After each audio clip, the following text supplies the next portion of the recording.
try to do something, but I think Snabby's a bit smarter than that. But I do think this gives Snabby the freedom, crucially, to be around the map. So my question is, later on in the game, does Touch do something about that, right? Does Touch try to match him? Because if Touch figures out how to match Snabby before Flowing figures out how to match Ploxy, then Touch can change the game. Or Flowing changes it up from yesterday and starts matching Ploxy around the map as well, then you have a jungle support there. There are two potentially really strong jungle supports, but they have mismatched strengths and mismatched weaknesses right now in terms of their map play. Whichever one of these two teams figures it out first is the team that's going to get in control of the game. And as it stands, both of those junglers are currently making their way towards the top side. Ploxy opting to skip his walls, go straight towards this blue buff, and Luca was able to place a ward on the Raptors of Flowing, so once he moves towards that camp, Vanir will have a timer on the enemy jungle, but you see on the minimap as Shaolin cheats his way out of mid lane, pops a ward down in the pixel brush as well. So both teams really trying to get a handle on where these junglers are in the early stages.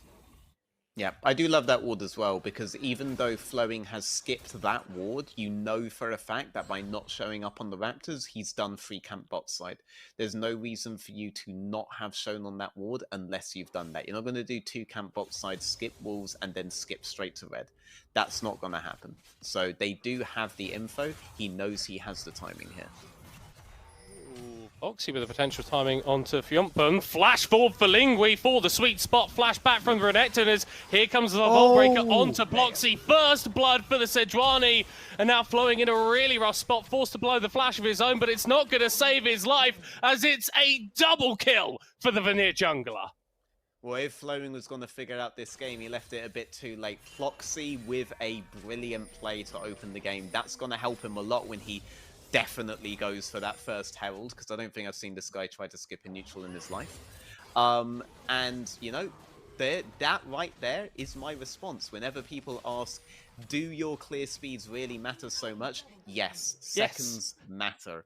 Vi was 5 to 7 seconds away, but guess what? Has it ever taken more than 5 to 7 seconds to use all of your abilities? I don't think so. The play is already done. He's 1 auto attack away from death by the time Vi is there. And speaking of 1 away from death, ooh, it's 4 minutes, Snabby.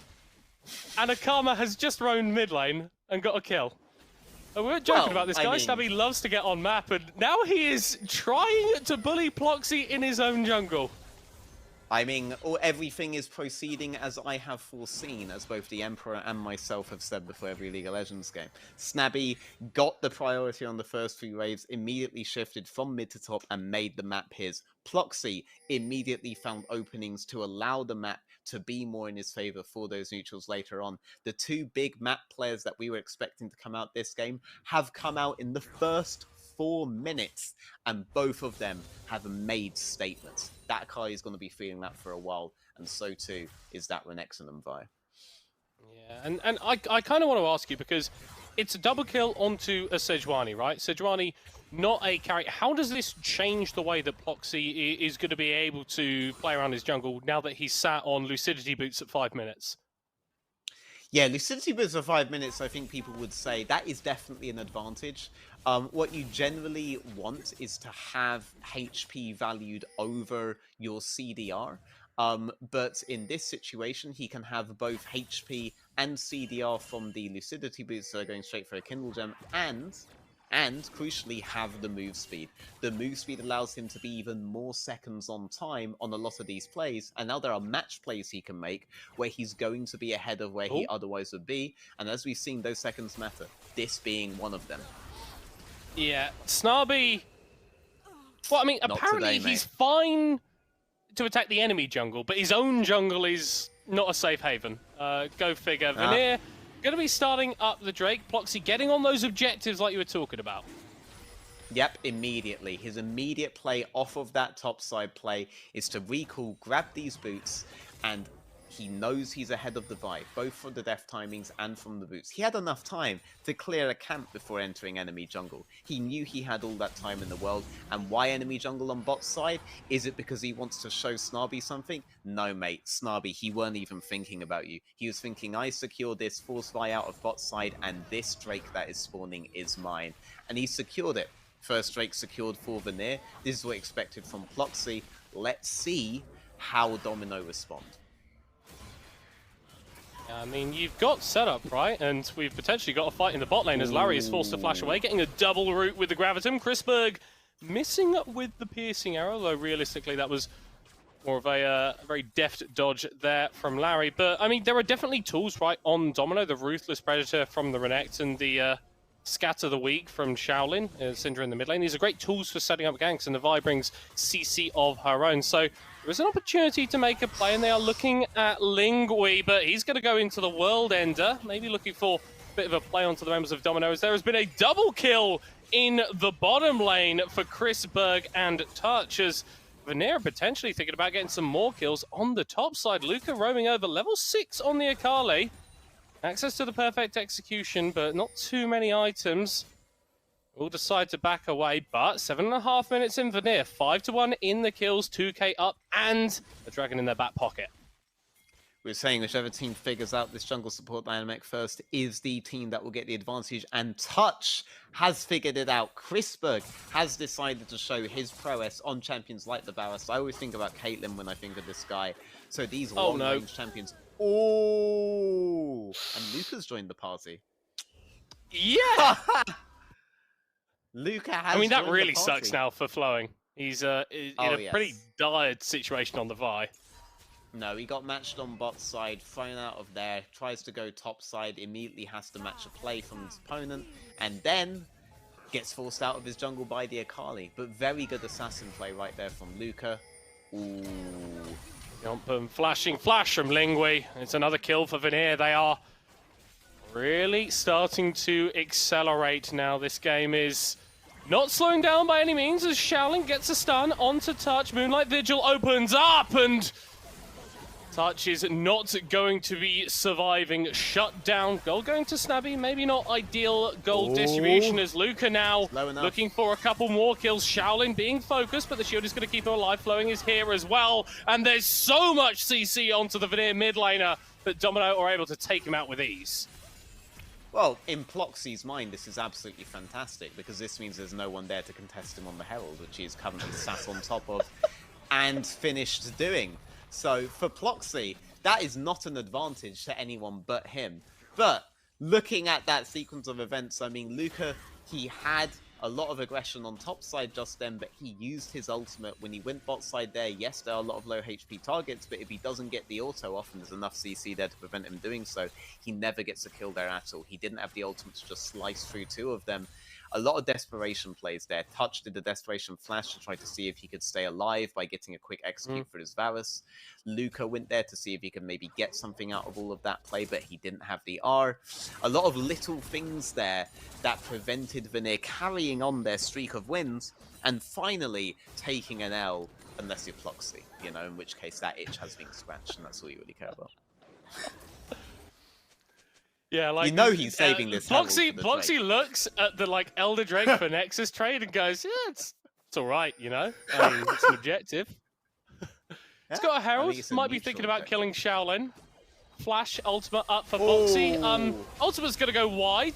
Snubby is here to protect the Syndra, but she is still gonna get stunned. Still hit with a Shuriken and still taken out. Touch with that kill, and the flashback force from Flowing under the tower, burning down. A double for the Vanir support. Well, Touch absolutely does not want this to be the story of Snabby on the map. He's played a very good game. The bot lane of Vanir has shown up, no matter what you want to say. And Luca, you know, he didn't want his story to end with that bot lane play either. He's back and hungry for more. And, you know, Ploxy, you know, for him, he's like, great, that means this next Drake is absolutely free. Brilliant. But this team, playing as a 5-man, shoring up their disadvantages They are, I mean, honestly, this looks like very complete play from them. They are no longer the holes that I thought they had yesterday. They've been plugged very fast. I don't really see a huge weak link here so far on the side of Vanir, whereas Domino's, they're kind of scattered. They're still trying to get the game back in control. Even those brief wins they're getting are more Vanir's mistakes than Domino's successes, and it's not like Domino's are getting much on the map in return. They are still happy enough to force onto Vanir. They have found touch, still has the ultimate available. Salt and battery used, and that is a shutdown. That is a load of gold for Larry. Wow. Blowing is going to pay for it with his life, but look at Chrisberg. He is in an absolutely awful spot, or maybe not, as he gets the kill. Will finally drop a double for Larry, as Ploxy will leave the kill for Luca. He misses the 5-point strike, but he gets him in the end. That's all that matters, and that is a big fight for Vanir. And right there to illustrate it, Flowing get one thing, and Vanir are like, great, we'll get 4 for that one. The cell went off here, and look at Chrisberg, played absolutely to his limits, gets 1 kill, spends the entire last 100 of his HP putting Larry down so low that Luca could afford to fluff up the 1 ability he had to land for it. And Ploxy, I have not seen a Sedge do that much damage in the wild. Are we sure that's a tank? Doesn't feel like it. Doesn't feel like it. Credit to Luca. That 5-point strike looked like it hit on my screen. So, do you know what? You're absolutely fine, mate. You're in a really good position. So's the rest of your team. And Oxy has been having such a great performance this game. 3-0 and 6. Got that Radiant Virtue completed. He's taken that early double kill, and he has used it to get more and more advantages. Herald into the mid, takes down a couple of plates, and takes down a little bit of HP. Yep, immediately playing into bot side. Oh, jungle, Larry's dead. Similar to his... Oh, see you, Larry. I mean, we don't want that Aphelios to be isolated against assassins. That's what we were saying in the champ select. And I agree. he was there for like so little time. Our camera wasn't even able to get on him. Just gone. Why is Flowing in blue topside jungle? Well, because the crucial question is, why is Flowing's opposing jungler not in blue topside jungle? And we both know why. He's currently doing Drake. It doesn't matter to Lingua as he hits a double knock up with the sweet spots. Chrisberg with the arrow from downtown that will claim the kill, and the ultimate used by Touch will line up a couple more. Vanir find a 3-0 fight in the top lane. They're going to get the Drake as well. This is going from bad to worse for Domino. I mean, actually being able to defend his topside jungle is just a stretch goal for my man on the pig here, right? Like, man on the polo, sorry. But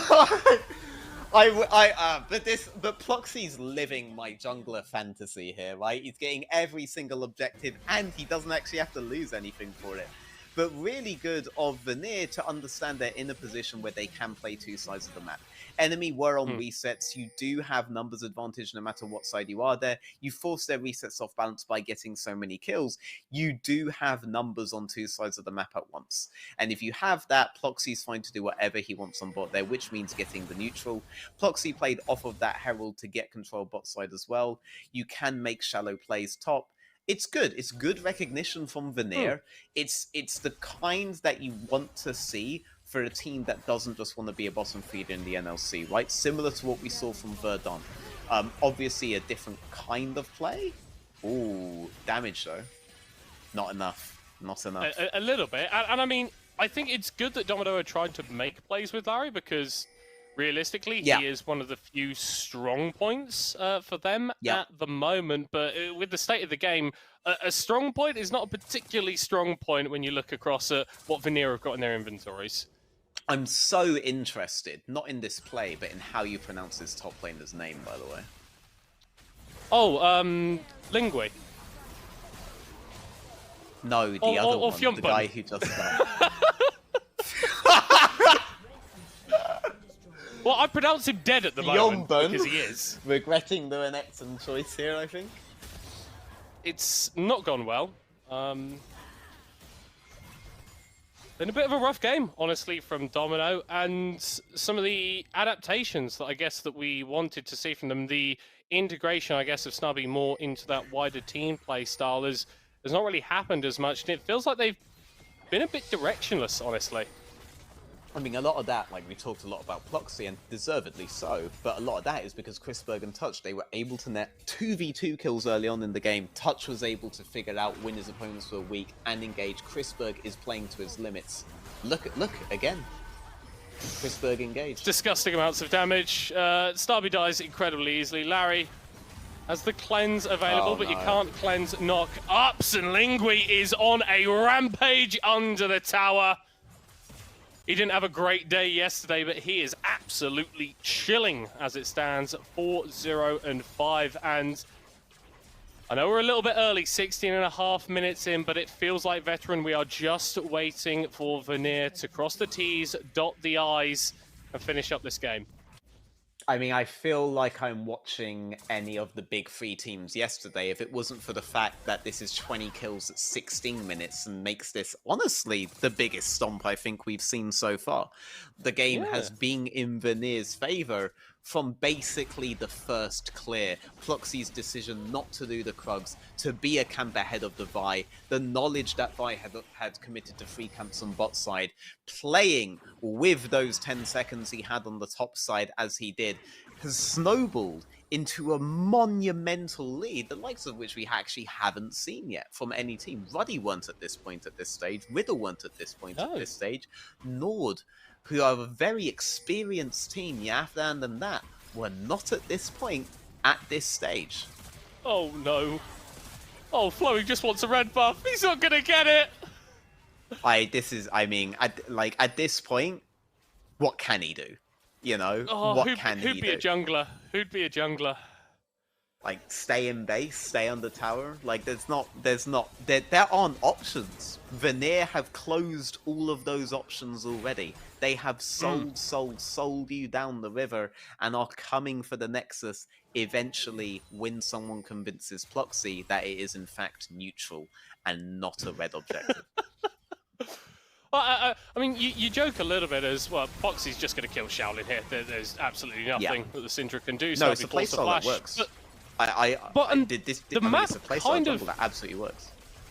And the map kind of isn't ready for Vanir to be this far ahead, right? Like, pushing into even in Hib Towers isn't particularly realistic right now. Baron still isn't going to be a thing for a minute and a half. And so Domino are left in this really, honestly, awful state where you got to keep playing it out, but you know that looming on the horizon, Vanir have just got this massive weapon that they're just waiting to pull out. Oh, mother of God, the Sejuani has a 2.5k gold lead. Top lane has a 3.2k gold lead. Bot lane has a 2.8k gold lead on the AD carry and a 1.3k lead for their support. This is insane numbers we're seeing here, to the point where Akali's 1.5k gold lead in mid lane seems like he's letting the side down. That's the level that we're on here, you know? Like, this is an incredible Well, maybe he's going to change that. Luca looking for kills. Flash is being used. Very, very necessary. He heard me.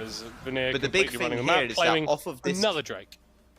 Off of this Drake, though, I want to see this Herald use bot lane. You have a really good setup here to ram it through that second tier tower, ram it into the inhibitor, and knock out an inhibitor at the exact point where you want to make a rotation towards this Baron. Instead, he's going to try to do it mid lane, but that doesn't really change the map state that Dominos need. Bot lane completely changes it. I even think there's an argument that he drops the Herald and then does the Drake instead. I'm going to be honest, there's an argument he doesn't do the Drake at all at that point. But you want that Herald drop bot, you want that inhibitor bot taken, and if you do that, the Baron at 20 minutes is completely yours. They were only able to get it a little bit on mid lane, and honestly, even if you take mid lane inhibitor, think about it, lads, in your solo queue games, are you ever really not pushing mid? It doesn't really change the map. So the opening for Baron here didn't really happen, but this is the kind of thing that if you're going to play like accelerating junglers like Lee Sin, Nunu, you really have to think about a lot. Ploxy plays more bridge kind of junglers like Wukong, like the Viego, like the Sejuani, so he doesn't think about these too much as well. This is something that the team could go back in VOD review and be like, I know we absolutely curb stomped these guys, but maybe we could have curb stomped them even harder like this. You know, like really leave some, you know, like this. There are still areas you could improve. Well, of course, because the worst games to lose, right, are the games where you're winning, and then you make a couple of silly mistakes, or you don't necessarily accelerate the game in the way that you needed to in order to pull out the victory. This is good, though. 21-minute Baron, and I think Domino rightly recognizing that there is nothing that they can do to stop Vanir from taking this. No, absolutely nothing. I mean, they get bounty gold on the bot tower, there's that, that's nice, but even if they were able to take inhibitor bot, as I said in the previous game, don't care about that. Now I just run it up with my Baron buffed minions, so there's just no real options. Like, I was hoping you weren't fishing there for me to say yes and they could still make that mistake against... They can't. They can't. There's no way. I don't see a single way in which Domino's actually has the damage to do anything to them. Maybe a Kali goes and 1v5s, everyone stays on the map, and Touch goes and tries to 1v5, and then maybe they can't deal with the Aatrox Sejuani Ballas. But I doubt it. And that's an objective bounty there, veteran. Ah! And lasting a little bit longer than... Yeah, lasting a little bit longer than maybe you'd expect. He is going to die. Eventually, honestly, I like with these the kill. Kinds of games. I like these kinds of games in terms of, like, I can see a lot of ways that Vanir could be even more efficient here, like with that Herald thing. And I like thinking about that. I think it's good to have those kinds of games where you remind yourself that even when you are over a kill a minute, that there's still room for improvement, right? That's the kind of level that we're playing on here. And I think it's good for Vanir to be able to acknowledge that. And you know what? Domino's have a lot to talk about in the first 5 minutes of their VOD review. The rest of it's a bit of a... Yeah, well, I mean, if we ever are in this point, we are probably already messed up. But they do have some stuff to learn from as well here. And you know what? Hats off to Laurie and Snarby for still being able to have the impact that they did. Sad game for Flowing, but it's basically nigh impossible for them to play after the openers. Yeah, sometimes the early game just puts you in a rough spot and you're not really able to recover as Vanir are charging forward. That was a great ultimate from Larry, but it simply doesn't do enough damage. 3 people are dead, 4 people are dead. Shaolin showing down against 5 members of Vanir, and he doesn't win that. A clean ace in the base, and Vanir are going to claim their first win of spring. I'm kind of waiting to see if Ploxy continues or if he recalls for this Drake that's spawning soon. Wait, guys, don't end. Drake's spawning in 40 seconds. What are we doing? Okay, guys, reset for Drake. No, he's just gonna end it. He's gonna... Oh, he was thinking about it. He walked away. But in the end, very, very clean, very, very dominant. 24